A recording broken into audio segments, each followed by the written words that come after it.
अल्हम्दुलिल्लाह अल्हम्दुलिल्लाहिल हन्नानिल मन्नान अल्लज़ी खलक़ल इंसान व अल्लमहुल बयान वस्सलातु वस्सलामु अला रसूलिही सय्यिदिल इंसि वल जान व अला आलिही व अस्हाबिही ज़विल खैरि वल इहसान अम्मा बअद फ़अऊज़ु बिल्लाहि मिनश शैतानिर रजीम बिस्मिल्लाहिर रहमानिर रहीम फ़ला तख़शौहुम वख़शौनी वलिउतिम्म निअमती अलैकुम वलअल्लकुम तहतदून।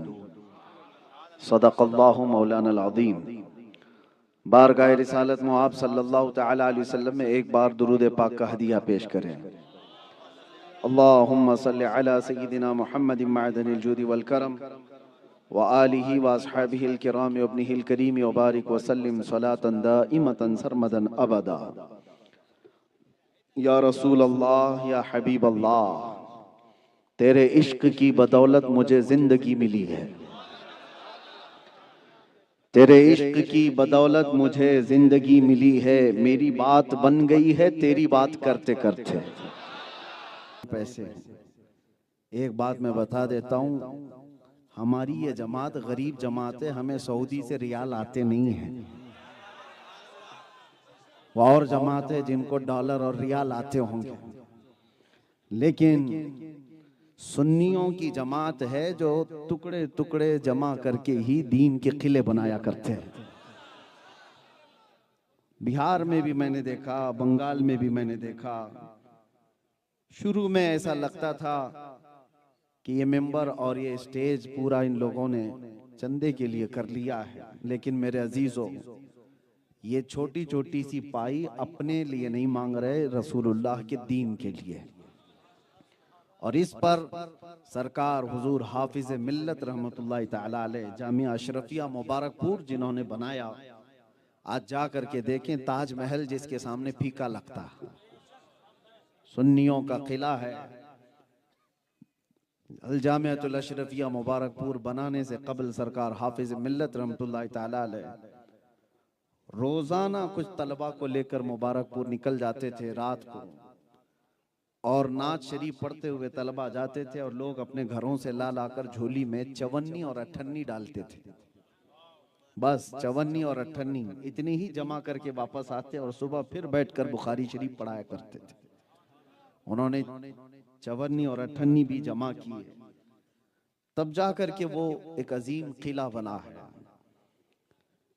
ये उलमा जिस वक्त दीन के लिए मांग रहे हों, तो आप उनके मांगने पर भी ऐब ना समझें और आपके यहां पर देने पर भी ऐब ना समझें। अल्लाह तबारक व तआला अपने पेट के लिए मांगने से हमेशा महफूज रखे।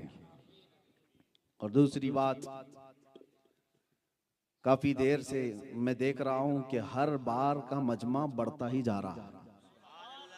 ये जुन्नर में हमारी तीसरी आमद है, 2022, 2024 और 2026। 2024 में 24 तो बुरा होता ही है, और हमारे लिए भी 2024 की 3 फरवरी थी जो आपके इलाके में आए थे और चौथी को उठा कर लेके चले भी गए थे। यही आखिरी जलसा था, जुन्नेर का आखिरी जलसा था। ये रऊफ भाई आए, इस जलसे के बाद ही मुझे उठा करके लेकर गए। तो मैं इनसे फिर से पूछा, वापस फिर से कराना चाहते हो? फिर उसी इलाके में। लेकिन एक बार बंदा जब रिहर्सल से गुजर जाता है तो हर खौफ निकल जाता है। जो डर और जो खौफ दुनिया को दिखाया जाता है, और अल्लाह ताला अपने बंदों को उसके करीब से गुजार कर वो डर निकाल देता है। आपको पता है, कभी हम सोचते थे कि चलो, अभी जैसे मौलाना कह रहे थे कि हम अक्सर अपनी तकरीर में एक शेर कहते हैं, और वो थोड़ा सा शेर वो भूल भी गए थे। तेरे इश्क की बदौलत मुझे जिंदगी मिली है। अक्सर मैं कहा करता हूं, लेकिन जैसे उन्होंने ये कहा कि मैं एक शेर अक्सर करता हूं, तो मुझे वो वाला शेर याद आ गया। कुछ देर की खामोशी कहते हैं तो शोर हो जाता है, बात अलग है। उसके बाद फिर हम नहीं कहते, डर के मारे नहीं, इसलिए नहीं कहते कि अब हमारा 4 साल का बच्चा भी याद कर चुका है, आगे की सारी बातें सबको याद है। बहरहाल मेरे अजीजों, हालात जो भी, मैं एक वाकया पढ़ रहा था। सैयदना मूसा कलीमुल्लाह अलैहिस्सलातु तस्लीम, अल्लाह के जलीलुल कद्र पैगंबर है। फिरौन के सामने मूसा अलैहिस्सलाम को जाना था तो अल्लाह ताला ने आपको एक मौजज़ा दिया था। मौजज़ा क्या है? आपकी जो लाठी थी, आपकी जो लकड़ी थी, उसको जमीन पर डालते तो सांप बन जाता, अजदा बन जाता, और फिर उसको हाथ में ले लेते तो वापस लकड़ी बन जाता। यह हज़रत मूसा अलैहिस्सलाम का मौजज़ा है, कुरान में इसका जिक्र है। लेकिन मूसा अलैहिस्सलाम उस जलीलुल कद्र पैगंबर को अल्लाह ताला ने डायरेक्ट मौजज़ा फिरौन के सामने डालने का हुक्म नहीं दिया। जाकर के भरे दरबार में तुम डाल दो लकड़ी और ये अज़दा बन जाए, नहीं। फिरौन के पास जाने से पहले रब तबारक व तआला ने एक तजुर्बे से उनको गुजारने के लिए पहले हुक्म दिया कि तुम अपनी लकड़ी जमीन पर डालो। जब कोई था नहीं वहां, जैसी ही लकड़ी जमीन पर उन्होंने डाली वो अज़दा बन गया। अल्लाह ने फरमाया ला तखफ खुदहा वला तखफ, आप पकड़ लो ए मूसा, डरो मत। इसलिए कि पहली मर्तबा जब बंदा कोई नई चीज देखता है तो अचंभे में आ जाता है, शौक हो जाता है। यह हमारी और आपकी बात है। मूसा अलैहिस्सलाम जैसी पहली मर्तबा उस लकड़ी को डालते हैं जमीन पर, आपने देखा अचानक अज़दा बन गया, तो रब का हुक्म हुआ डरो मत, पकड़ो उसको। मूसा अलैहिस्सलाम ने पकड़ लिया तो फिर देखा लकड़ी बन गई। तो एक रिहर्सल था, नबी को जब किसी के सामने, जालिम के सामने जाने से पहले भी अल्लाह तबारक व तआला तरबियत दे रहा है, यानी उस रिहर्सल से गुजारा जा रहा है। पहले आप जमीन पर खुद डाल करके देखो, फिर पकड़ो। हमने किताबों में पढ़ा कि अल्लाह तबारक व तआला जब किसी से दीन का काम लेना चाहे तो उसको जालिमों के पास जाने से पहले कुछ तरबियतें भी अता करता। सहाबा इकराम की जिंदगी भी, ताबईन और औलिया कामिलीन की जिंदगी भी। तो उलमाए रब्बानीन इस बात को समझे कि जिंदगी में अगर कोई मुसीबत आ जाए, मस्जिद के इमाम, जैसे अभी मौलाना लोग यहाँ पर भी इमाम है, कोई ट्रस्टी निकाल दिया इनको। क्यों मौलाना, क्यों निकाल दिया? कहा जुम्मा में भयानक तकरीर कर दिया था, दूसरे दिन इन्होंने फायर कर दिया, कमेटी वालों ने निकाल दिया। मौलाना जाओ बोरिया बिस्तर लेकर। मौलाना छोटे बच्चों को लेकर के निकल पड़े। लेकिन इस वाक़े के बाद मौलाना को अब डरना नहीं चाहिए, उन्हें समझ जाना चाहिए मेरी किस बात से इन्होंने निकाला। अगर वो हक बात पर थे तो उस हक बात पर जमे रहे और डटे रहे। यह जो आई हुई मुसीबत है, तुम्हें अचानक निकाल दिया गया, अचानक तुम्हें बेघर होना पड़ा, अपने बच्चों को और अपनी बीवी को लेकर जाना पड़ा, इसके बाद अब इतनी मजबूती आ जानी चाहिए कि रब तबारक व तआला अब तुमसे दीन का बहुत बड़ा काम लेने वाला है। छोटी मुसीबत तुमने देखी है, छोटी मुसीबत देखी है, हो सकता है रब तबारक व तआला अब ट्रस्टियों के सामने नहीं, बहुत बड़कों के सामने बोलने का तुम्हें हुक्म अता फरमाएगा। और इसीलिए मेरे आका सल्लल्लाहु तआला अलैहि वसल्लम ने इरशाद फरमाया अफदलुल जिहादी कलिमतु हक़्क़िन इंद सुल्तानिल जाइर, सबसे अफजल जिहाद का नाम सुन करके लोग घबरा जाते हैं, डर जाते हैं। मेरे अजीजों, ये मुकद्दस लफ्ज है, एक पवित्र लफ्ज है। अगर दूसरों से डर डर करके तुम ये छुपाते रहोगे तो मेरे नबी की आधी सीरत तुम्हें छुपानी पड़ जाएगी। नबी पाक सल्लल्लाहु तआला अलैहि वसल्लम की जिंदगी पाक, क्या हुजूर ने जिहाद नहीं किया है? अगर लफ्ज जिहाद प्रोपेगेंडा की शक्ल इख्तियार कर चुका कुफार और मुशरिकीन की तरफ से, तो मैं उस पर भी अभी आता हूं। आपको छुपाने की जरूरत नहीं, उसकी अच्छाइयां और उसकी सच्चाइयां बता करके रहो। मेरे आका सल्लल्लाहु तआला अलैहि वसल्लम फरमाते सबसे अफजल जिहाद हक बात कहना जालिम बादशाह के सामने। जालिम बादशाह के सामने हक बात कहना। अजीजा ने ग्राम वकार, यह उलमाए रब्बानियीन की सिफात में से है कि अगर वो ये मनसब छोड़ दें तो अल्लाह ताला बहुत नीच कौम को तुम्हारे ऊपर हाकिम बना देगा। जब ये मनसब कोई छोड़ दे, हक बयान करना।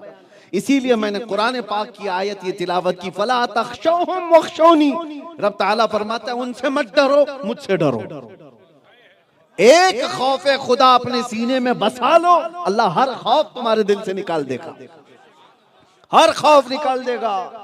और रब ताला कुरान पाक में इरशाद फरमाता है, इन्नमा ज़ालिकुमुश शैतानु युखव्विफु औलियाअहु फला तखाफूहुम वखाफूनी इन कुंतुम मुमिनीन। अगर तुम ईमान वाले हो तो ये आयत सुनो। अल्लाह फरमाता है वो शैतान है जो अपने चेलों के जरिए से डर डालता है तुम्हारे दिलों में, खौफ डालता है दिलों के अंदर। कैसे डालता है? इसकी तफसीर में अल्लामा कुर्तुबी रहमतुल्लाहि ताला अलैह फरमाते हैं, शैतान अपने चेलों को जमा करता है, जितने मुनाफिक हैं, जितने कुफ्फार हैं, इसके चेले हैं, और उनकी ताकत बढ़ा चढ़ा करके बोलने वाला एक जमात में आ जाता है। कोई तुम्हारे अंदर आएगा, मुनाफिक कौन है? दुश्मन तो आपको समझ में आ जाता है ये देख करके, मुनाफिक नहीं समझ में आता। तुम्हारी जमात में बैठा होगा, हो सकता है दाढ़ी टोपी वाला होगा, लेकिन बिका हुआ होगा और उसका दिल कुफ्र में भरा हुआ होगा, इस्लाम की बुग़्ज़ और अदावत उसके दिल के अंदर होगी, लेकिन दिखता वो मुसलमान होगा। कुरान की तफसीर में फरमाया गया ऐसा शख्स आएगा और तुम्हारे दिलों के अंदर डर डालेगा, खौफ डालेगा। अरे ऐसे मामलात हैं, उनकी ताकत कितनी है पता है? उन्होंने कितनी ताकत जमा की है पता है? सहाबा इकराम रिदवानुल्लाहि ताला अलैहिम अजमईन के जमाने में ये बात आई थी। एक शख्स आया था जमात में जो मक्का के कुफार और मुशरिकीन की ताकत बता बता करके सहाबा को डरा रहा था। कहां तुम निकले हो बगैर चप्पल के, कहां तुम निकले हो फाका करते हुए? उनकी ताकत देखते हो, उनके पास हथियार, भाले, नेज़े कितने हैं। अल्लाह ने उसके रद में यह आयत उतारी, कुरान में बयान फरमाया, ये शैतान के चेले हैं जो डर सुनाते हैं, तुम उनसे न डरो। अल्लाह फरमाता मुझसे डरो अगर ईमान रखते हो।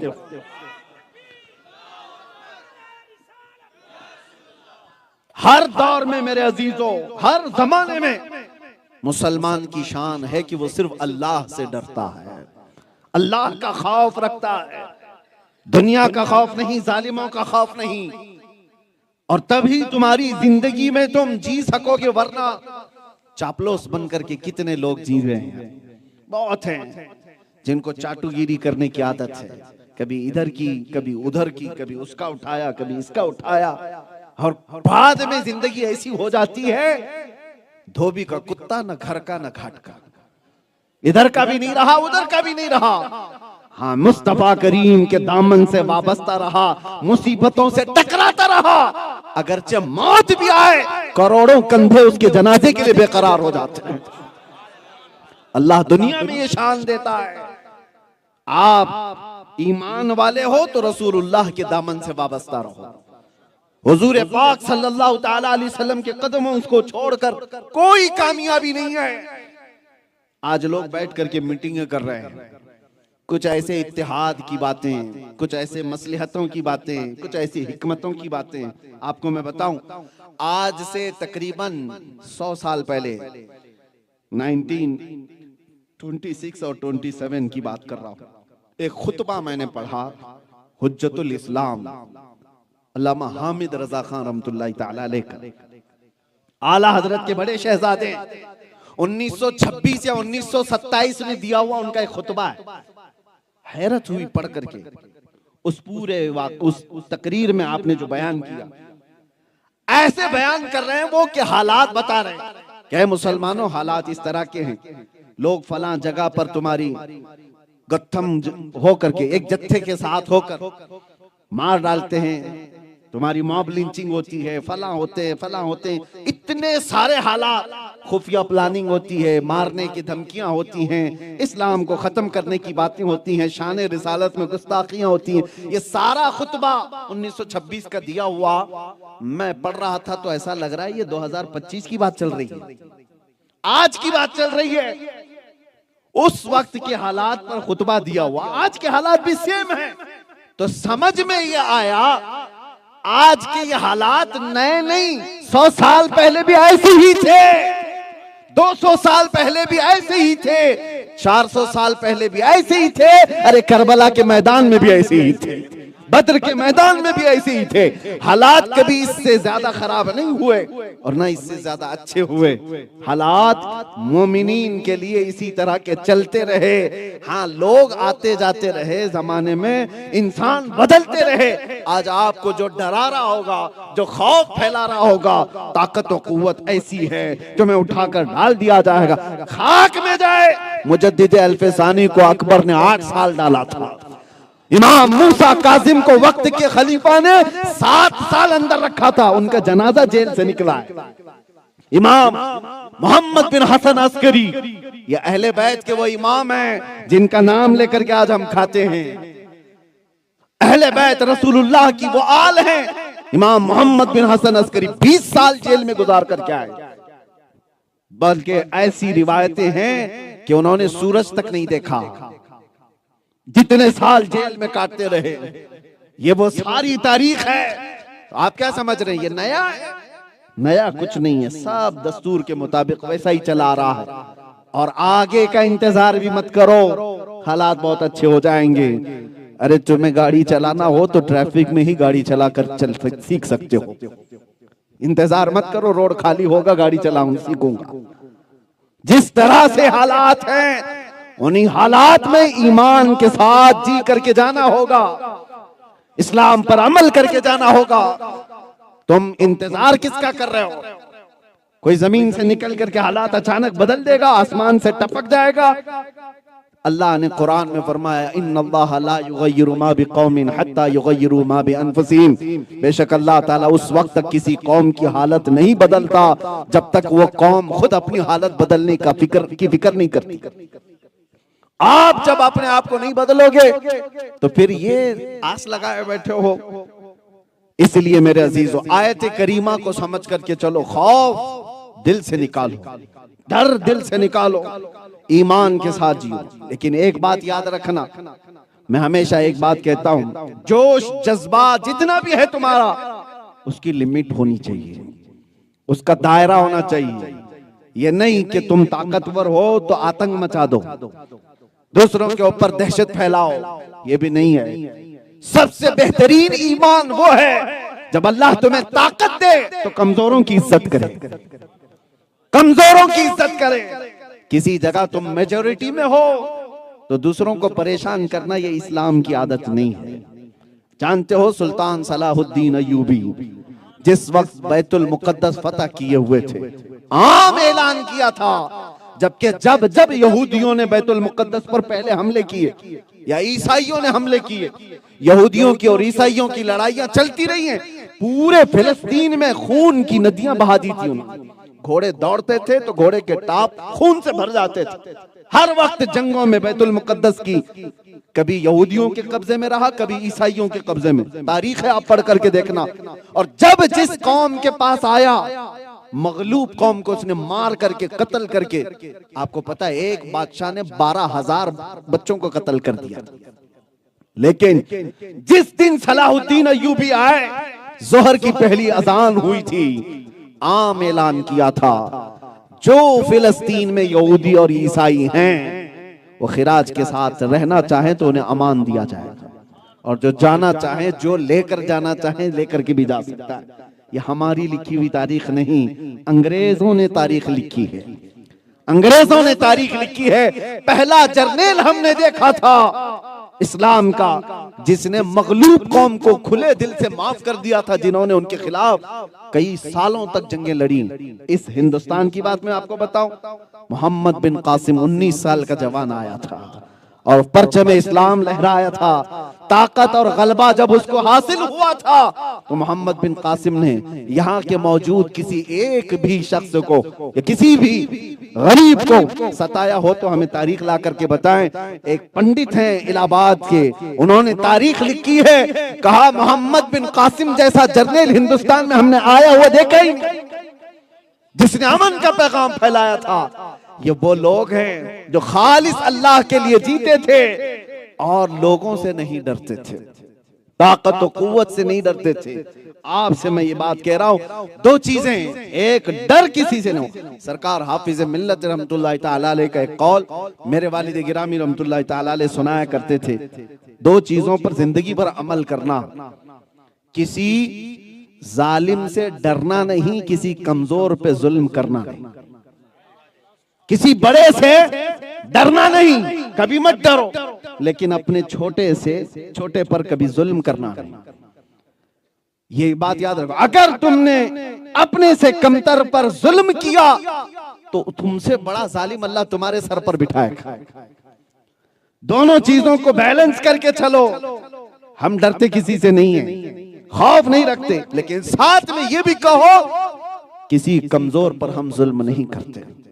कभी हमारे मुआशरे में ऐसा ना हो जैसे कुत्ते आज झुंड में आकर किसी को पकड़कर मॉब लिंचिंग करते हैं और फिर उसको नारे लगाने के लिए कहते हैं हमारे खुदा के नारे लगाओ, हमारे देवी देवताओं को पुकारो।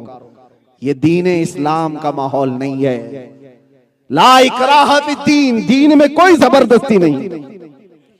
कहीं पर हमने तलवार उठाकर किसी को इस्लाम लाने पर मजबूर नहीं किया है। ये दोनों का बैलेंस रख करके हमें चलना है।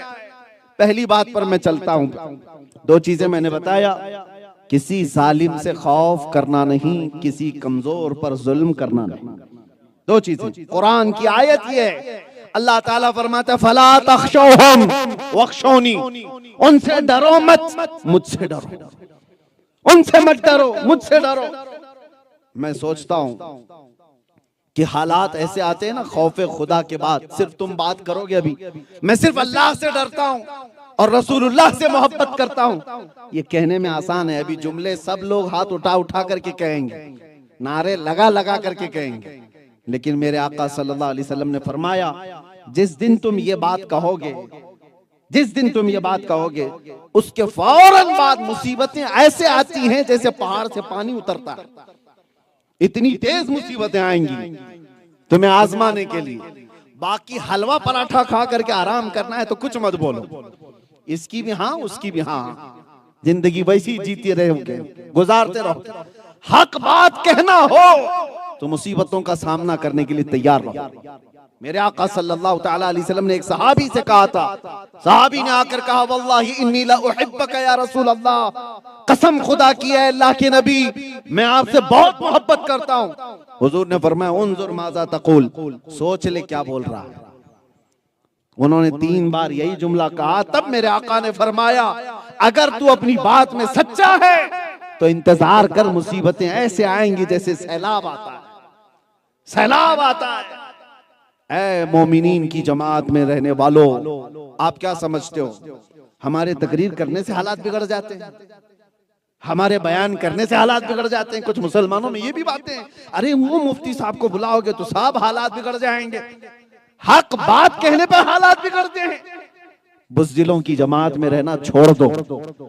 मैं जिस इलाके से वाबस्ता हूं, मैं कर्नाटक का रहने वाला हूं। कर्नाटक का पहले नाम मैसूर था और मैसूर के एक शेर का नाम सुना होगा, टीपू सुल्तान। और उन्होंने एक बहुत प्यारा नारा दिया था, गीदड़ की 100 साला जिंदगी से शेर की एक दिन की जिंदगी बेहतर है।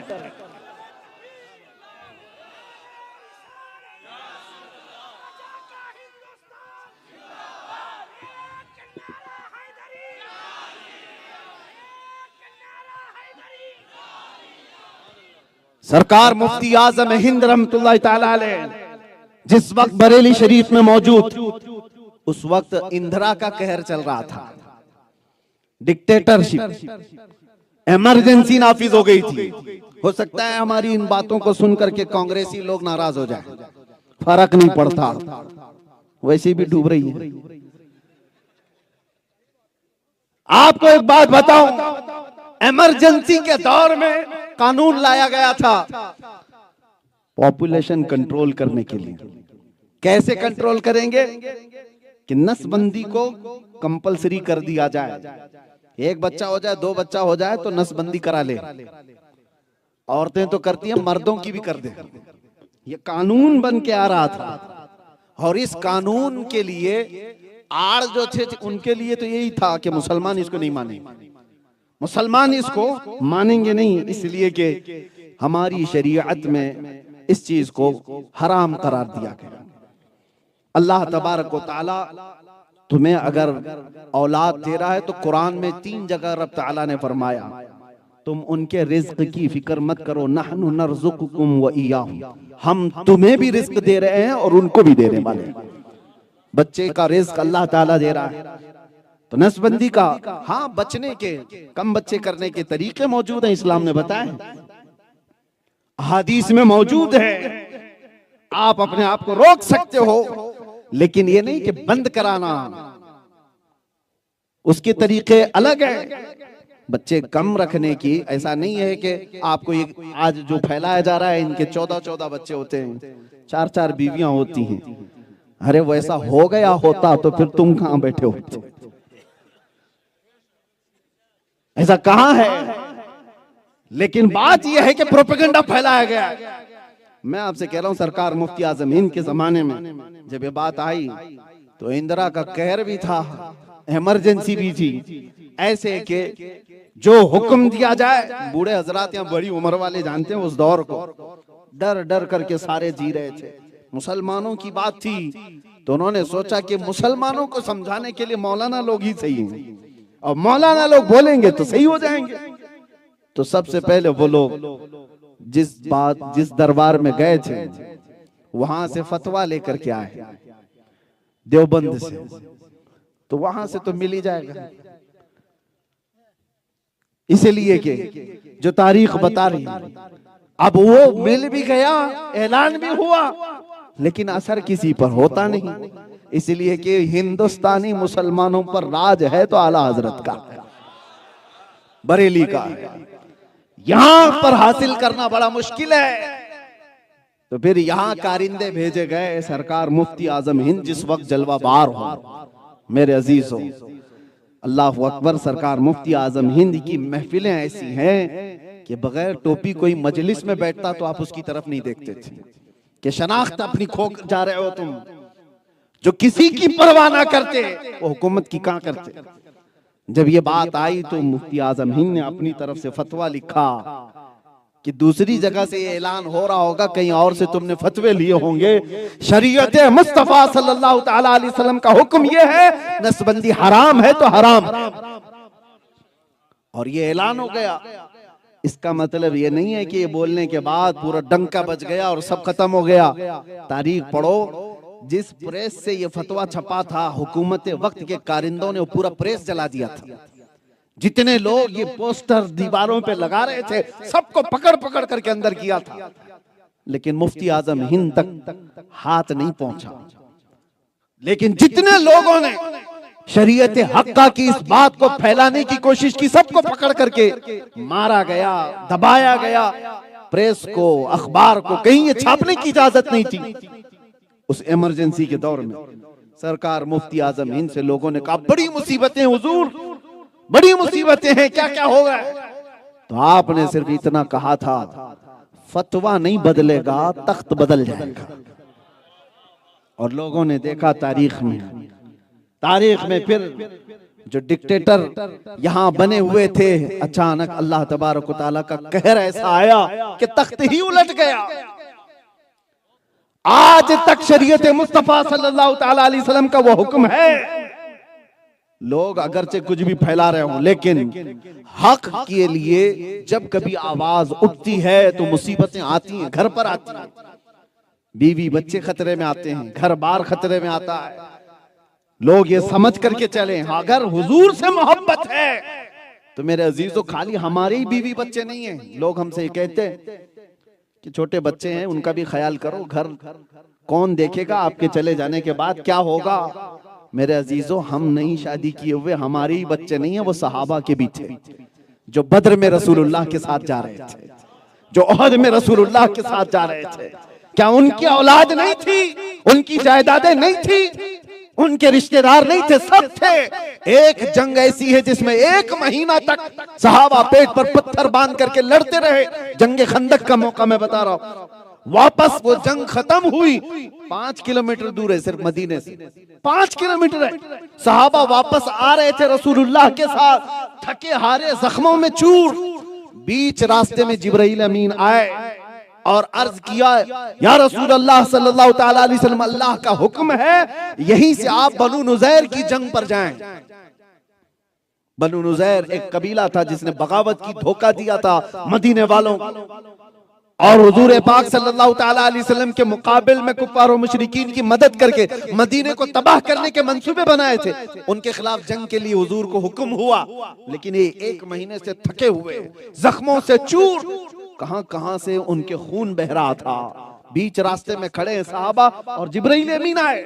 रसूलुल्लाह सल्लल्लाहु अलैहि वसल्लम ने जिब्राइल से ये कहा, मैं अपने सहाबा से पूछ तो लूं कि ये बड़े थके हुए, महीना भर से खंदक भी खोदा है, जंग भी लड़ी है, ये अभी मदीने गए नहीं हैं, बीवी बच्चे घरों में हैं, रिश्तेदार घरों में हैं। जिब्राइल ने कहा, आप पूछ लें अपने सहाबा से। रसूल करीम सल्लल्लाहु तआला अलैहि वसल्लम ने सारे सहाबा को मुखातब करके कहा, ऐ मेरे सहाबा, जिब्राइल का हुक्म, जिब्राइल की तरफ से पैगाम आया, अल्लाह का हुक्म है कि यहीं से हम बनु नुज़ैर के मुकाबिल में जाएं। वो सहाबा जो थके हुए थे, उन्होंने हुजूर को सुना, उनके बीवी बच्चे थे, ये कह सकते हम मरहम पट्टी करके आ जाएंगे, बीवी बच्चों से बात करके आ जाएंगे, घर में राशन पानी पहुंचा करके आ जाएंगे, घर के हालात देख करके आएंगे। किसी एक सहाबी ने नहीं कहा हम घर जाकर मुलाकात करके आए, राशन पानी दे करके आए और मरहम पट्टी करके आए। जैसे ही हुजूर ने पूछा, क्या ख्याल है तुम्हारा है मेरे सहाबा, सारे सहाबा एक जुबान होकर के, इतना इमाम हुसैन का तज़किरा हर साल करने वाले लोग बुज़दिल कैसे हो सकते हैं? इमाम हुसैन को क्या ताना दोगे कि उन्होंने अपने बच्चों को ला करके मैदान में शहीद करवा दिया? वो दीन का मसला था, मेरे आका की शरीयत की बका थी, और हर जमाने में जरूरत पेश आती रहेगी। ज्यादा से ज्यादा क्या होगा, इस रूए जमीन पर मौत आ सकती है, उसके आगे कुछ नहीं है। और आशिक रसूल मौत से कभी डरता नहीं है, इसलिए कि मौत उसके लिए हादसा है जिसको जलना है, जलना है, जलना है, जलना है, और मौत उसके लिए हादसा नहीं जिसका यह अकीदा हो इधर आंख बंद होगी उधर दीदारे मुस्तफा होगा। उसके लिए हादसा नहीं है, ये तोहफा है, ये तोहफा है। इसीलिए तो आशिकों की जमात ने कहा था, मर करके जब कब्र में जाएंगे और मुनकर नकीर उठाकर पूछ रहे होंगे, बता तेरा रब कौन है, तेरा दीन क्या है, हुजूर को दिखाकर पूछेंगे इनके बारे में क्या कहता था। आशिक सादिक ये कहता है, ये सवालात तो सब छोड़ो, अब तो पाए नाज से आए फरिश्तों क्यों उठूं, अरे मर के पहुंचा हूं यहां इस दिलरुबा के वास्ते, मर के पहुंचा हूं यहां इस दिलरुबा के वास्ते। हुजूर को देखने के लिए मुझे मरना पड़ा है, मैं कब्र में आया हूं तो नबी को देखने के लिए। अजीजा ने गिरामी वक़ार, फिर खौफ किस बात का, डर किस बात का? इसीलिए हमारे बुजुर्ग ये कहा करते थे, सुन्नियों के जनाजे सज धज कर जाते हैं। हमने पूछा कि इनको नया कपड़ा सफेद इत्र में, इनको खुशबुओं में मुअत्तर, सुर में भी लगाया, फूलों से सजाया, ऐसा लगता है दूल्हा बनकर जा रहा है, इसकी कौन सी शादी, मर गया है। लेकिन बुजुर्गों ने कहा नहीं, इसको सजा सवार कर इसलिए भेजा जा रहा है कि आज अपने नबी से मुलाकात के लिए जा रहा है। शबे गोर भी उसी गुल से मुलाकात की रात। मौत का खौफ नहीं, डर हर चीज का निकालो।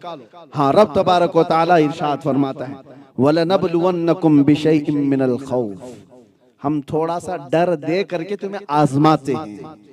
हाँ, दुनिया में कुछ चीजों का डर आता है, ऐसा नहीं है कि बिल्कुल नहीं आएगा, लेकिन रब ताला फरमाता है वो डर भी हमारी तरफ से दिया हुआ है। थोड़ा सा डर हम देते हैं और उसके बाद तुम कुल उसी को ना समझ बैठो। जैसे कुछ कौमें इसलिए गुमराह हुई कि उन्होंने सूरज का कहर देखा तो सूरज को खुदा समझ बैठे कि ये कभी भी आग फेंकता है। आसमान का जलाल देखा, कभी पत्थर बरस गए या कुछ भी हो गया तो आसमान को खुदा समझ बैठे, उनकी इबादतें करने लगे। समंदर की तुग़यानी देखी तो उसकी इबादत करने लग गए, ये बहुत ताकतवर है। वो डर था, उसके बाद इम्तिहान था। डर दे करके रब तबारक व तआला इम्तिहान लेता है। फिरौन का जुल्म देखा लोगों ने, इतना पावरफुल है तो उसकी इबादत करने लग गए। हर जमाने में आज भी होंगे कुछ ऐसी कौमें जिनको अल्लाह ने ताकत और कुव्वत दिया है, पावर दिया है, कुर्सी दिया है, वो पैसा भी उनके पास, कुर्सी भी उनके पास, फिर उसके बाद जुल्म का एक नया खेल रचा जाता है। इस वक्त इम्तिहान होता है। इस जुल्म को देखकर, इनकी ताकत को देखकर कहीं खुदा मत समझ लेना, खुदा मत समझ लेना, इबादत करने पर ना लग जाना। अल्लाह फरमाता है हम तुम्हें डर दे करके आजमाते हैं। कितने वो हैं इस दुनियावी डर के बाद भी अल्लाह की इबादत में लगे रहते हैं, और कितने वो हैं जो इनके तलवे चाटने लग जाते हैं। आज तुम्हारा इम्तिहान होगा, तुम्हारा इम्तिहान होगा। एक चीज पर बाकी रहो, दुनिया ये हमेशा के लिए नहीं है। किसी की कुर्सी हमेशा के लिए नहीं है, किसी की नहीं है। यहाँ बैठे हुए जितने भी हैं ताकत के नशे में नाचते रहे, लेकिन पता नहीं है। आपने तारीख देखी होगी, इससे पहले के कितने बादशाह हैं उनके नाम किसी को याद भी नहीं। कितनी ऐसी कुर्सियां गुजरी, 5 साल 10 साल 15 साल, अब अखबार के कोने में भी उनका जिक्र नहीं आता। जिन्होंने आतंक मचाया था, जुल्म किया हुआ था। हर जुल्म गुजरता चला जाएगा, हर रात के बाद सवेरा आना है। इसीलिए ये मत समझ बैठना कि जो कुछ चल रहा है इसी के पीछे अभी हमें भागना है। कुछ लोग ये बातें करते हैं, जिसका पावर है उसकी बात करनी चाहिए, जिसका पावर है उसकी बात करनी चाहिए, ताकि हालात खराब ना हो और उनसे हमें कुछ मिलता रहे। जालिमो, तुम्हारा पावर जो दिख रहा है ये सिर्फ और सुबह से लेकर शाम तक की ये सूरज की परछाइयों की तरह का पावर है। अगर तुम ये कहते हो जिसका पावर है उसी से डरना चाहिए, तो मैं ये कहता हूं हर जमाने में पावर मेरे मुस्तफा का, हर जमाने में हुकूमत मेरे मुस्तफा की है। जिसको आला हज़रत फाजिल बरेलवी रदी अल्लाह ताला अन्हु ने अपने कलाम में यूं समझाया है, सारे मोमिनीन को खौफ न रख रजा जरा, तू तो है अब्द मुस्तफा, तेरे लिए अमान है, तेरे लिए अमान है। और फिर आला हज़रत ने ये भी कहा, जिसको अपनी निस्बत मुस्तफा पर यकीन हो वो डरता किस बात से, हम रसूलुल्लाह के, जन्नत रसूलुल्लाह की। और यहाँ तुम्हारे साथ क्या हो सकता है, घसीटा जाएगा हमारा। अरे ISIS भी आई थी, दुनिया भर में आतंक मचाई, हमने उससे बहुत उसके खिलाफ, उनके खिलाफ हमने जो ऐलानात किए, बरात किए। कैसी जमात ईमान वालों की नहीं है, ईमान वालों की नहीं, जो बच्चों का कत्ल करे, बच्चियों को बाजार में बेचे, ना हक रास्ता चलने वालों को मारे, चोरी करे, ये जमात इस्लाम है ही नहीं, ईमान वालों की नहीं है। ऐसी कई जमातें आई हमारा नाम लेकर के दुनिया में खौफ फैलाने के लिए, लेकिन दुनिया को उन जमातों से डर नहीं। उनका आखिरी वक्त आ जाता है, पकड़ में आते हैं, गिरफ्तार होते हैं, मारे जाते हैं, खत्म हो जाते हैं। लेकिन एक बात याद रखो, डर जो है 2 तरीके का होता है। डर जो है 2 तरीके का होता है। एक है उस्ताद से भी डर लगता है और एक कुत्ते से भी डर लगता है। दोनों डर में जमीन आसमान का फर्क है।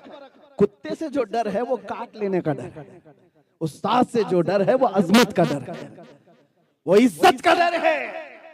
अब मैं आपको बताऊं, दुनिया को जो लोग ये कहते हैं ना मुसलमानों से डराया जाता है, तो उन जमातों से जो डराया जाता है जो आतंक फैलाती हैं, वो कुत्ते वाला डर है। और सुन्नियों से जो लोगों को डर लगता है वो अजमत वाला डर है। क्यों? इसलिए कि सुन्नियों के पास खुफिया प्लानिंग नहीं है, सीक्रेट मीटिंगें नहीं है। अरे हम तो बिखरे हुए लोग, यहाँ तो जमा नहीं होते, मस्जिद के चार सदर हो जाते हैं और सब लड़ते रहते हैं। हमारी जमात में बिखराव बहुत है, हमें सब पता है, ये कहीं पर जमा नहीं होते। लेकिन एक नाम मेरे मुस्तफा का जब आ जाए, कैसी भी दुश्मनी हो, पुकारता है तो हर कोई पुकारता है लब्बैक या रसूल अल्लाह। ये ताकत और कुव्वत दुनिया को पता है। ये बिखरे हुए जरूर है, इनके यहाँ प्लानिंग नहीं है, इनके यहाँ मंसूबे नहीं, इनका कोई लीडर नहीं, इनका कोई कायद नहीं, इनके पास पैसे भी नहीं। अरे अंदर चले जाएं तो छुड़ाने के लिए कोई आने वाला भी नहीं। ये सब गरीबों की जमात है। लेकिन खौफ तुम्हारा जो दिलों में है वो अजमत वाला है, इसलिए कि उनको पता है बिखरे हुए जरूर हैं, लेकिन दिल में ऐसी मोहब्बत रखते हैं कि पुकारेंगे तो मदीने तक आवाज जा सकती है, पुकारेंगे तो मदीने तक आवाज जा सकती है। ये डर है, इसी को इकबाल ने 100 साल पहले कहा था अंग्रेजों की जुबानी। अंग्रेज क्या कहते थे सुन्नियों को देखकर, ये फाका कश मौत से डरता नहीं जरा, रूहे मोहम्मदी इसके बदन से निकाल दो, इसके बगैर कुछ नहीं होगा। अंग्रेजों ने कहा था रूहे मोहम्मदी इसके बदन से निकालो। ये पावरफुल चीज है।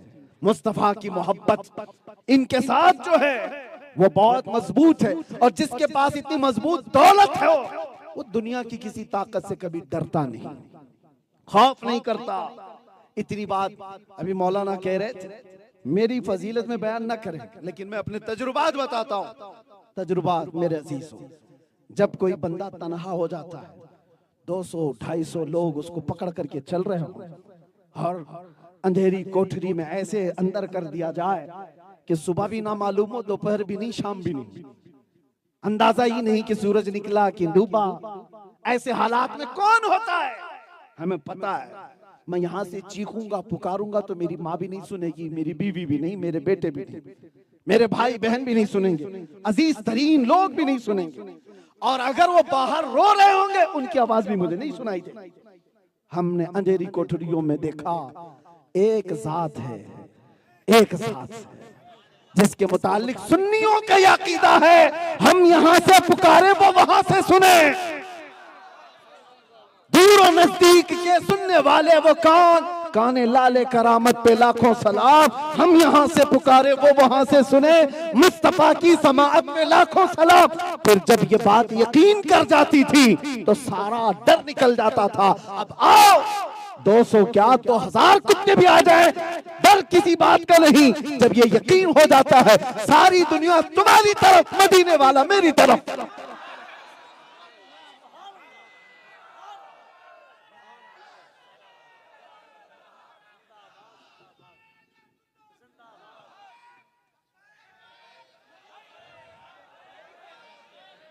और एक बात मैं पूछता हूं जुन्नर वालों, तवज्जो के साथ, ईमान के साथ जवाब दो, ईमान के साथ। तुम्हारा यह अकीदा है या नहीं कि अल्लाह का रसूल आमिना का लाल हमारे साथ है? बेशक नबी पाक सल्लल्लाहु ताला अलैहि वसल्लम हमारे साथ है, ये अकीदा है कि नहीं? बेशक। जब इतना बड़ा अकीदा रखते हो तो फिर उनके सामने कौन सा कीड़ा मकोड़ा है? बात है, वाह। कौन सा कीड़ा मकोड़ा है? मेरे अजीजों, वो सहाबा का ईमान लेकर के आओ। हम मैदान उहद में एक खातून दौड़ती हुई आई थी, एक खातून दौड़ती हुई आई थी जिसके 4 रिश्तेदार मर गए थे, शहीद हो गए थे, भाई भी, बेटा भी, बाप भी, शोहर भी। लेकिन उस खातून ने वो चारों रिश्तेदारों को नहीं देखा। मदीने वालों से पूछने लगी आमिना के लाल कैसे, रसूलुल्लाह कैसे हैं? लोगों ने कहा वो सलामत है, तो उन्होंने कहा, वो खातून ने, अरुणी मुझे दिखाओ पहले, मैं नबी पाक को देखना चाहती हूँ। जिसके घर में मैयत हो, बेटा भी शहीद हो गया वो जंग में, भाई भी, एक औरत के 4 रिश्तेदार बड़े अहम होते हैं, शोहर भी, बेटा भी, भाई भी, बाप भी, और वो औरत कहती है मैं रसूलुल्लाह को देखना चाहती हूँ। जब नबी पाक को दिखाया गया तो अपना आंचल फैला करके वो खातून कहती है, या रसूल अल्लाह कुल्लु मुसीबतिन बादक जुललुन, अल्लाह के नबी अगर आप हैं तो हर मुसीबत छोटी है, हर मुसीबत छोटी है, अगर आप सलामत हैं, अगर आमिना का लाल सलामत है तो मेरी कायनात सलामत है। आपसे मैं ये कहता हूँ, नबी पाक की इज्जत अगर सलामत है हमारी इज्जतें बाकी रहेंगी, और अगर हुजूर की इज्जत पर फर्क आएगा हम अपनी इज्जत बना के करेंगे क्या? हम अपनी इज्जत बना के क्या करें? हमें लोग सलाम मारे, हमारे लिए लोग खड़े हो जाए, हमारे लोग हाथ चूमे, हमें गुल पोशियां करें, हमें चादर पोशियां करें। अरे नबी पाक की इज्जत के बाद तुम्हारी हैसियत क्या है?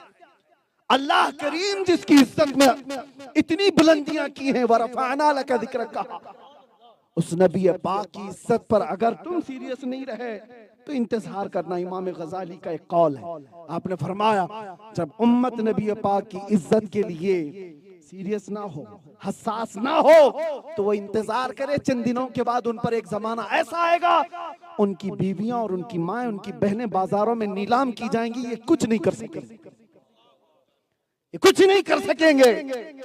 उम्मत पर वो वक्त आ जाएगा। मैं बहुत साल पहले इस जुमले को पढ़ा था और कहा भी था, आप देखना माओ बहनों बेटियों सबकी इज्जतों पर हर्फ आ जाएगा। इसलिए कि उस कौम को क्या जीने का हक है जो अपने नबी की इज्जत के लिए सीरियस नहीं, जो अपने नबी पाक सल्लल्लाहु ताला अलैहि वसल्लम की हुर्मत के लिए पहले अपने घर बार की इज्जत देख रही हो।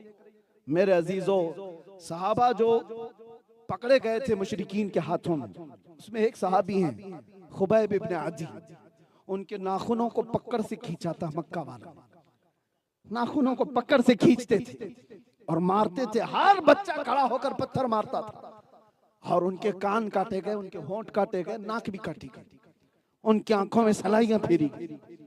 इतना सब बर्दाश्त करने के बाद दुनिया तो ये कहती है कितनी जिल्लत की बात है, इसको कैसे जलील किया जा रहा है, लेकिन उस सहाबी ने कभी ये नहीं महसूस किया, दिल में ये ख्याल भी नहीं लाया कि मेरी कोई जिल्लत हो रही है। उसी हालत में रहे। लोगों ने सिर्फ इतना कहा था, तुम्हारी जगह अगर मोहम्मद होते तो क्या ये अच्छा होता। सब कट जाने के बाद भी तड़प कर कहा था उस सहाबी ने, कसम खुदा की अभी मेरे जिस्मों को और काट तो बर्दाश्त है, मेरे नबी के तलवों में कांटा भी चुभे मुझे गवारा नहीं। ये ईमान था उनका, ये ईमान था। वो नबी पाक की इज्जत के लिए फिक्रमंद थे, इसलिए रब ताला ने उनको आसमाने हिदायत का तारा बना दिया। वो सहाबा थे। एक सहाबी हैं ओहद के मैदान में जिनका पेट फट गया, अंतड़ियां बाहर आई हैं, 12 नेज़े उन पर लगे हुए हैं, अभी सांस निकली नहीं थी। 2 सहाबा आए उनकी खैरियत पूछने के लिए, मैदान में गिरे हुए और 2 सहाबा ने आकर के कहा रसूलुल्लाह तुम्हें याद कर रहे हैं। इतना कहना था वो रो पड़े, कहनियों से आगे बढ़ने की कोशिश कर रहे थे, पेट फटा हुआ है। उस सहाबी ने कहा शायद मेरे पास ज्यादा वक्त नहीं, ऐ आने वालों रसूलुल्लाह तक मेरा सलाम पहुंचा दो, हुजूर तक मेरा सलाम पहुंचा दो, और फिर तुम आए हो मुझे देखने के लिए। मैं एक बात कहता हूं, मैं तो जा रहा हूं दुनिया से, तुम्हारे जीते जी अगर रसूलुल्लाह तक किसी का हाथ पहुंच गया तो याद रखना कयामत के दिन तुम्हारा उज्र कबूल नहीं किया जाएगा। जो आदमी कट चुका है, फट चुका है, उसे फिक्र है तो इज्जत रसूल की फिक्र। जाने से 2 मिनट पहले बंदा ये तो कहता आने वालों घर में ये बचा हुआ है, बीवी को दे देना, बेटों को दे देना, घर संभाल लेना, रिश्तेदारों को आखिरी सलाम, कुछ नहीं कहा उस सहाबी ने। आने वाले सहाबा से कहा याद रखना तुम्हारे जीते जी अगर नबी पाक तक किसी का हाथ पहुंच गया तो कयामत के दिन तुम्हारा उज्र कबूल नहीं किया जाएगा। फिक्र है तो इज्जत मुस्तफा। इसलिए उन सहाबा को रब तबारक व तआला ने आसमान का तारा बना दिया। जो नबी पाक की इज्जत के लिए हसास होता है, अल्लाह उसकी इज्जत को बुलंद करता है। आज जुन्ने आने के लिए हमें कितने पापड़ बेल पड़ने पड़ते हैं, पता नहीं कितनी दूर का इलाका पहाड़ों में बसा हुआ, लेकिन यहाँ आओ देखो, अरे तुम्हारा क्या ताल्लुक है बरेली से, क्या ताल्लुक है। कितने तो ऐसे होंगे जो बरेली कभी गए नहीं होंगे, देखे नहीं होंगे, लेकिन इस मजमे में भी अगर पुकारो इश्क मोहब्बत, इश्क मोहब्बत, ये नगमा तुम्हारी जुबान पर आया कहां से। पहाड़ों में बसी हुई कौम, जंगलों में बसी हुई कौम, दरियाओं के किनारे बसी हुई कौम, हर एक की जुबान पर मेरे रब ने इमाम अहमद रजा का नगमा पहुंचाया है, तो सिर्फ इसलिए कि वो आला हज़रत अपने बाप दादे के कसीदे नहीं पढ़ते थे, जिंदगी भर रसूलुल्लाह की इज्जत के मुहाफिज रहे। जो नबी पाक की इज्जत की पहरेदारी करता है, मौला उसको कहां कहां तक पहुंचाता है तुम्हें अंदाजा भी नहीं, कहां कहां तक पहुंचाता है अंदाजा भी नहीं। बात रसूलुल्लाह की इज्जत की हो और खौफ किसी से ना हो, अल्लाह ताला उसके कलाम को भी जिंदा रखता है, उसके नाम को भी जिंदा रखता है। कुर्सियां कितनी आई और चली गई, मेरे अजीजों कुछ नाम बाकी रह गए। आज 800 सदियों से, 800 सालों से गरीब नवाज की हुकूमत चल रही है कि नहीं चल रही। हर आने वाला बच्चा गरीब नवाज की हुकूमत को अपने दिलों पर महसूस करता है। क्यों? वो जालिमों से दब करके रहने वाले लोगों में से नहीं थे। अरे उनका क्या नहीं किया गया। हाँ, उनको दरख्त के नीचे बैठने नहीं दिया जा, पानी बंद कर दिया गया और उठ करके जाने पर मजबूर कर दिया गया। ताकतवर लोग थे, जादूगर लोग थे, बादशाहों की फौज थी, सब जेर हो गए। इसलिए कि कुरान की आयत पर गरीब नवाज ने अमल किया था, फला तख्शौहुम वख्शौनी, उनसे मत डरो मुझसे डरो। आपको पता है शादी दो एक बहुत बड़ा पंडित था। और उस जमाने में शादी देव, उससे पहले उसका नाम दूसरा था, रामदेव, ये वाला नहीं है, बहुत पहले की बात कर रहा हूं। सरकार गरीब नवाज, एक अंक वाले की बात नहीं कर रहा, सरकार गरीब नवाज के दौर में उस वक्त मौजूद सारे लोगों ने बड़े साहब के पास जाकर के कहा कि ये फकीर आया है, दुर्वेश आया है, और पूरे अजमेर का माहौल ऐसा हो गया वैसा हो गया। उसके पास 500 लोग ऐसे थे जो तरबियत में थे। सबको बुलाया और कहा मैं एक मंत्र दूंगा और वो मंत्र पढ़ोगे तो वो सारी ताकत भस्म हो जाएगी। वो जो आया है दुर्वेश, वो दुर्वेश जो आया है, जो फकीर आया, उसकी ताकत तो कुव्वत भस्म हो जाएगी। 500 लोगों को लेकर के आया और ये बात सरकार गरीब नवाज के खादिम ने आकर के कहा कि हुजूर उस वक्त आप अन्ना सागर के करीब खीमे में इबादत में मसरूफ। खादिम ने आकर के कहा बहुत बड़ी फौज आ गई है, और वो मारने तोड़ने की बात नहीं कर रहे हैं, उन्होंने पैगाम ये पहुंचाया है कि तुम्हारे पीर साहब को, तुम्हारे बुजुर्ग को, तुम्हारे फकीर को कहो कि जिस वक्त हमारे साहब आएंगे 500 लोगों को लेकर, आकर के सिर्फ सामना कर ले, सिर्फ सामना कर ले, क्योंकि उनको यकीन था जादू का दौर दौरा था उस जमाने, शहर का दौर दौरा था। तो गरीब नवाज ने कहा कोई बात नहीं, आने दो। जब आए तो सरकार गरीब नवाज की खुदाम जो है वो डरे हुए थे कि हुजूर पता नहीं कौन सी मार पड़ जाए, कौन से शहर। अभी तो देखो ये मुसलमानों का कैसा अकीदा हो गया, छोटी छोटी बातों पर किसी ने कराया होगा, किसी ने कराया होगा, सारी दुनिया तुमको कराने पे पड़ी हुई है, हर जादू वाला तुम्हारे पीछे पड़ा हुआ है, बेनमाजी घरों में बैठे हुए और जादू से डरे हुए। जितने आमाल तुम्हारे बुरे हैं उतने तो जादू असर भी नहीं करेगा, उससे जादू का उससे ज्यादा क्या डेंजर असर होगा। अरे तौबा करो, अपने अमाल से बाज आओ, हर जादू क्या असर करे। वो गरीब नवाज का जमाना देखो, जादूगरों की बड़ी जमात आई है, तब भी डर नहीं, खौफ नहीं। मुझे रब का खौफ है, अल्लाह का डर है। अपने खुदाम के डर को देख करके कहा कुछ नहीं करना। कहा हुजूर वो तो मंत्र पढ़ रहे हैं जादू के, हम क्या करें? कहा तुम ला इलाहा इल्लल्लाह पढ़ो, बस इतना पढ़ो। कहा ठीक है। उस झोपड़ी से, उस खीमे से आने का वक्त है, और उधर बड़े पुजारी ने सारे अपने चेलों को लेकर मैदान में जमा किया, और उसके बाद बुलाया, बुलाओ तुम्हारे दुर्वेश को। वो सारे खड़े थे, सुनिए तवज्जो, सारे खड़े थे, और बड़े साहब ने मंत्र पढ़ने का हुक्म दे दिया, सारे मंत्र शुरू कर दो। अभी मंत्र शुरू नहीं हुए थे, गरीब नवाज अपने खीमे से बाहर आए। अल्लाहू अकबर, चेहरे में जमाले मुस्तफा, पेशानी से निकलने वाला वो नूर जिसे देखकर हर कोई आंखें झपकाना भूल जाए। वो जैसे ही अपने खीमे से आए तो साहब ने कहा अपने चेलों को मंत्र पढ़ना शुरू कर दो। तो सारे मैदान में खड़े पढ़ना शुरू कर दिए, मगर उसका मंत्र नहीं, हर एक की जुबान पर ला इलाहा इल्लल्लाह, ला इलाहा इल्लल्लाह, पीर नारे रिसालत, ख्वाजा का हिंदुस्तान, ख्वाजा का हिंदुस्तान, खलीफा हुजूर ताजुश शरिया, फैजान हुजूर सरकार रब्बानी।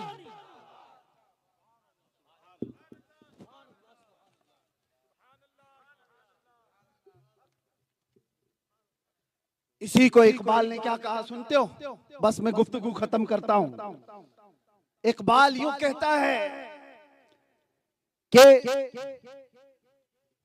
कुफ्र दम तोड़ देगा टूटी हुई शमशीर के साथ, कुफ्र दम तोड़ देगा टूटी हुई शमशीर के साथ, घर तो निकल आ जाए एक बार नारे तकबीर के साथ। ये कब होगा? ये कब होगा? जब तुम्हारे अंदर खौफ खुदा हो, सिर्फ अल्लाह से डरते हो, ताकतों से नहीं, कुव्वतों से नहीं।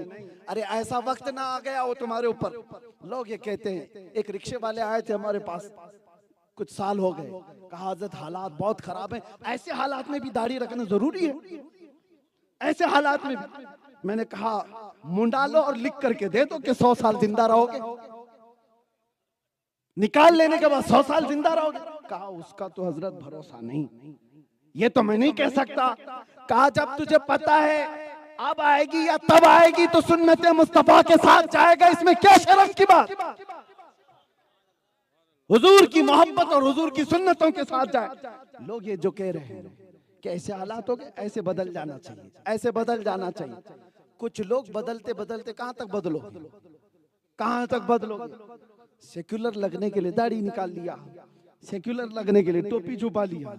अरे दुनिया तुम्हें इतना सेक्युलर बनाएगी कि कपड़े भी उतारने पड़ जाए।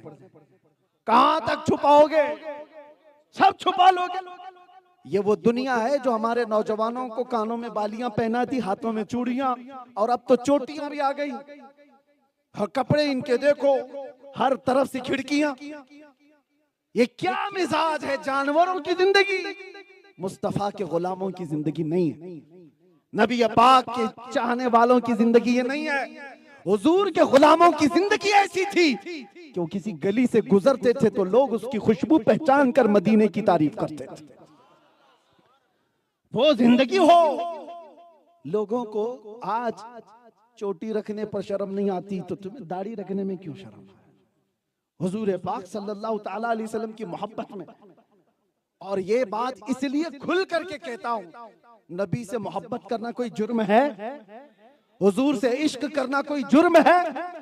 इसीलिए तो बुलंद आवाज से मैंने कहा था आई लव सैयदना मोहम्मद। जुर्म नहीं है, ये कानून के दायरे में रह करके बात कर रहे हैं। लेकिन आपके अमाल पर मुझे बड़ा अफसोस होता है। किसी और की क्या जरूरत है तुम्हें गुमराह करने की। एक बड़े ऑफिसर है हमारे मिलने वाले, लेकिन नाम के जाहिर इजहार के बाद बगैर मैं आपसे कहता हूं, उन्होंने कहा मुफ्ती साहब आप इतने जज्बाती क्यों हैं अपनी कौम को लेकर के, क्यों इतने जज्बाती हैं। मैंने कहा इनके हालात देख करके डर लगता है, इसलिए बोलते हैं डर लगता है। उन्होंने कहा एक बात मैं अपने तजुर्बे से बताऊं, आपकी पूरी कम्युनिटी को कोई कुछ नहीं कर सकता, सिर्फ अगर ये टूटेगी तो आपके अपने लोगों से ही टूट सकती, बाकी कोई इनको कुछ नहीं कर सकता। बहुत अच्छी बात मेरे सामने कही थी। दुनिया वाले जितनी बातें कहें हम जानते हैं इनको कोई कुछ नहीं कर सकता। आपकी खुद की कौम जब तक अपने आपस में नहीं तोड़ेगी कोई नहीं तोड़ सकता। और ये कुरान की बात है। अल्लाह ने फरमाया वलन यजअलल्लाहु लिलकाफिरीना अलल मुमिनीना सबीला। अल्लाह हर किस ताकत नहीं देगा ईमान वालों पर किसी को। लेकिन आपके हालात ऐसे हैं एक दूसरे को तोड़ रहे। कैसे? ये जो छोटे बच्चे हैं ये जानते हैं ये बाइक राइडिंग कहां से सीखते हैं, ये जो हुल्लड़ मचाना मोहल्लों में कहां से सीखते हैं, नौजवानों से। तुमने उनके अंदर अखलाक को तोड़ा है। नौजवान आज जिन अखलाक के पीछे भाग रहे हैं ये अपने आने वाली नस्ल में ये ट्रांसफर करते जा रहे हैं, तुम्हें अंदाजा भी नहीं। तुम अपने कपड़े फाड़ करके पहन रहे हो और उसके बाद कहते हैं मेरी लाइफ है मुझे एंजॉय करने दो। तुम्हें पता नहीं तुम्हारे पीछे एक नस्ल तुम्हें देख रही है। कितने बच्चे तुम्हें देखकर आइडियल समझते हैं और उसके बाद वही हरकत वो भी करना चाहते हैं। तुमने अखलाक को तोड़ दिया मेरे मुस्तफा करीम सल्लल्लाहु अलैहि वसल्लम के अखलाक। हाँ एक नौजवान वो होता है मेरे अजीजों, मैंने कुछ बच्चों को भी देखा है, मैं बहुत उनकी इज्जत करता हूँ। कुछ बच्चे वो है जो हमें देखते भी रहे, उनके माँ बाप उन्हें दिखाते भी। एक बच्चा मौलाना साहब लेकर के आए, छोटा सा है 4 साल का है, और उससे पूछा कि बेटा बताओ क्या करना चाहते हो। वो मेरा नाम लेकर कहता है मैं सलमान अजहरी बनना चाहता हूँ।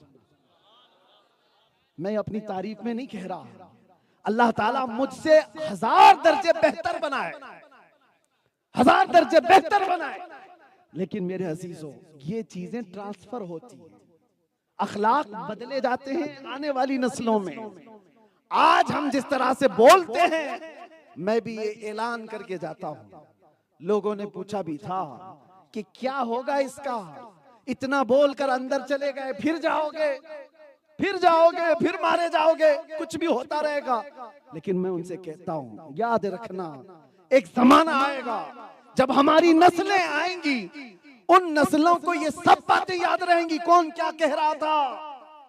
इस जमाने में उन नस्लों को ये बात तो याद रहेगी कि कुछ कुत्ते नबी पाक की शान में भौंकते थे।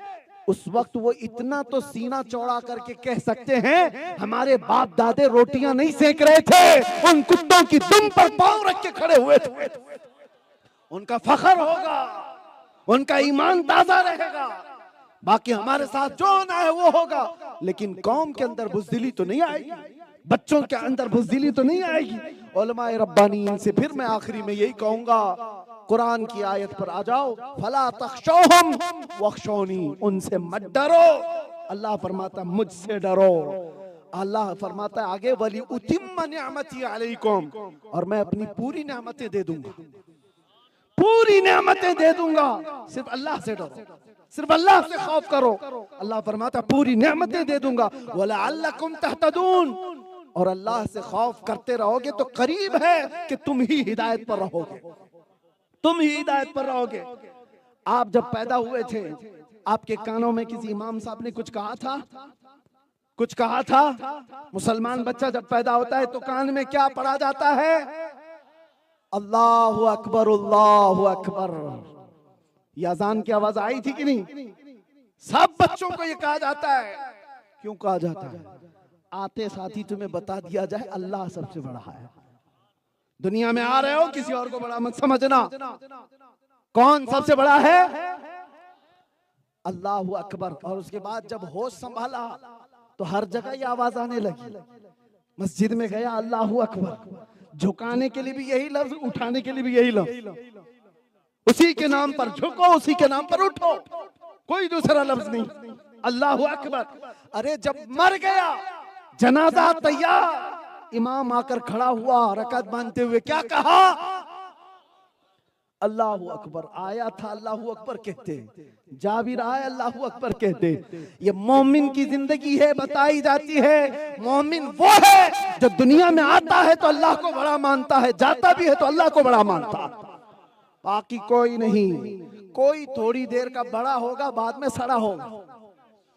थोड़ी देर का बड़ा होगा, बाद में सड़ा होगा। हमेशा का बड़ा सिर्फ अल्लाह रब्बुल इज्जत है, वह हय और कय्यूम है। इसी बात पर मैं अपनी गुफ्तगू को खत्म करते हुए आपसे इतनी बात कहूंगा, आ जाओ मेरे मुस्तफा के कदमों में, जहां से ईमान दिया गया, जहां से खौफ निकाला गया, दिलों के अंदर मजबूती भरी गई। सहाबा फाके में थे, एक खजूर पर 10 लोग रहते थे, लेकिन चलते थे तो कैसर और किसरा भी कांपते थे, इसलिए कि उनके सीनों में मेरे आका ने खौफ खुदा भर दिया था, अल्लाह का डर भर दिया था। आज आओ अपने दिलों से सब डर निकालो, अल्लाह का डर। अल्लाह मुझे तन्हाई में भी देख रहा है, मजमे में भी देख रहा है, मस्जिद में भी देख रहा है, बाजार में भी देख रहा है। मेरी आंखें जो खयानत कर रही हैं, अल्लाह उसको भी देख रहा है। मेरे दिल के अंदर जो वसवसे गुजर रहे हैं, अल्लाह उसको भी देख रहा है। याद रखना नौजवानों, आज फितनों का दौर है। तुम्हारे हाथों में अगर नंगी तस्वीरें आ रही हैं मोबाइल पर, तो इस बात का याद रखना, बाप देख रहा है, भाई देख रहा है या नहीं देख रहा पता नहीं, अल्लाह देख रहा है। अल्लाह का खौफ रखो, वो तुम्हें पर्दों के पीछे भी देख रहा है, तुम्हारे दिल में गुजरने वाले हालात से भी वाकिफ है। इसलिए अल्लाह का खौफ जब होगा, किसी बुराई से रोकने की हमें जरूरत भी नहीं पेश आएगी। लोग कहते हैं मौलाना यहाँ नशा ज्यादा हो गया, इस पे बोलो। मौलाना यहाँ इल्म कम हो गया, इस पे बोलो। मौलाना यहाँ जुआ ज्यादा खेल रहे हैं, उस पे बोलो। मौलाना यहाँ चोरी ज्यादा कर रहे हैं, उस पे बोलो। लड़कियां आवारा हो गई, उस पे बोलो। बेपर्दा हो गई, उस पे बोलो। अरे किस किस पे बोलो? एक बात याद रखो, खौफे खुदा दिल में आए, मोहब्बत मुस्तफा बस जाए, हर बुराई का खात्मा उसी दिन हो जाए, हर बुराई का खात्मा उसी दिन हो जाए। फिर किसी तकरीर की क्या जरूरत, फिर किसी दवा की क्या जरूरत। जो बंदा अल्लाह से डरता है, वो कदम रखते ही आंख उठेगी किसी औरत की तरफ, तो उसे ये याद आएगा कि अल्लाह मुझे देख रहा है। कल क़यामत के दिन इसका सवाल होगा, किसी का 1 रुपया ले रहा होगा, उसे याद होना चाहिए अल्लाह मुझे देख रहा है। और क़यामत के दिन मुझसे इसकी पूछ होगी। एक बालिश्त जमीन भी किसी की हड़प लिया, हदीस पाक में 7 जमीनों का तौक बना बनाकर उसे गले में डाल दिया जाएगा। जिसने सूद का एक लुकमा खाया, मेरे आका ने फरमाया वो काबा शरीफ के सामने अपनी माँ से जिना करने के बराबर है। ये सारा खौफ खुदा तुम्हें दिला रहा हूं। शराब की एक घूंट पीता है आदमी तो क़यामत के दिन मुजरिमों का पीप गरम करके उसको पिलाया जाएगा। गाने सुनने वाले को फरिश्ते सीसा पिघला कर कानों में डाल रहे होंगे। ये आखिरत का खौफ, अल्लाह की पकड़ का खौफ, अल्लाह के सामने हाजिर होने का खौफ हो, हर बुराई का खात्मा होगा। और साथ में खौफ खुदा के साथ जब मोहब्बत मुस्तफ़ा बस जाए, मेरे अजीजों, उसके हर चलने फिरने में वो ये ख्याल करता है मेरे नबी कैसे चलते थे, मेरे आका कैसे बैठते थे। आज जवान कोई आकर पूछता भी नहीं, मौलाना बताओ तो सही मेरे आका ने शादी कैसे की थी, मेरे आका ने अपने बच्चों का अकीका कैसे किया था, हुजूर के जमाने में मंगनी हुई थी, वलीमा हुआ था, ये भी मुझे बताओ। नहीं, ये तो तलाक इद्दत के ही मसले पूछ रहे हैं। ये तो यही मसले, नबी से मोहब्बत करने वाला एक इमाम ऐसा है, एक इमाम ऐसे हैं। मैं आपको बताऊं, तरबूज कलिंगड़ बोलते ना, जिंदगी भर उनको पसंद था और उन्होंने ये सुना भी था कि रसूलुल्लाह ने तरबूज खाया है, हुजूर पाक ने तरबूज खाया है। वो इमाम बहुत बड़े इमाम, उनको भी ये सुन्नत पर अमल करना था, उनको पसंद भी था, लेकिन जिंदगी भर खा नहीं सके, खाए नहीं, किसी बीमारी की वजह से नहीं। उम्र के आखिरी हिस्से में मुरीदीन ने उनसे पूछा, आपको पता है ये नबी पाक ने खाया भी है, सुन्नत है, और आपको पसंद है, खाते क्यों नहीं? वो इमाम कहते हैं मैं इंतजार में हूं, कोई ऐसी हदीस लाकर मुझे बताए कि हुजूर ने कितने टुकड़े करके खाए थे ताकि मैं वैसे खाऊं। खाना तो है मगर नबी के तरीके से खाना है। खौफ खुदा और मोहब्बत मुस्तफ़ा में बंदा ऐसा बनता है। इसीलिए इकबाल कहता है सारी बुराइयों का खात्मा, सारी बीमारियों का इलाज एक ही बात में है कि मोहम्मद से वफा तूने, तो हम तेरे हैं, ये जहां चीज है क्या, लौहो कलम तेरे हैं। और आला हजरत क्या कहते हैं, एक गारंटी दे करके जाते हैं, कितने भी पाकीज़ा हो, कितने भी अमल वाले हो, लास्ट टाइम कैसा आने वाला है किसी को पता है? मुसलमान हालत में जाओगे कि नहीं जाओगे पता है, लेकिन आला हज़रत एक गारंटी दे करके जाते हैं, हाँ एक चीज है जो तुम दुनिया से जाओगे तो ईमान के साथ जा सकते हो। क्या है? उन्हें जाना, उन्हें माना, ना रखा गैर से काम। अरे लिल्लाहिल हम्द, मैं दुनिया से मुसलमान गया, लिल्लाहिल हम्द, मैं दुनिया से मुसलमान गया। आओ बारगाह मुस्तफ़ा में अर्ज करते हैं, आका मैं मुजरिम हूँ, आका मुझे साथ ले लो, कि रस्ते में है जा बजा थाने वाले, चमक तुझसे पाते हैं सब पाने वाले, मेरा दिल भी चमका दे, मेरा दिल भी चमका दे, मेरा दिल भी चमका दे। लब्बैक या रसूल अल्लाह, लब्बैक या रसूल अल्लाह, लब्बैक या रसूल अल्लाह।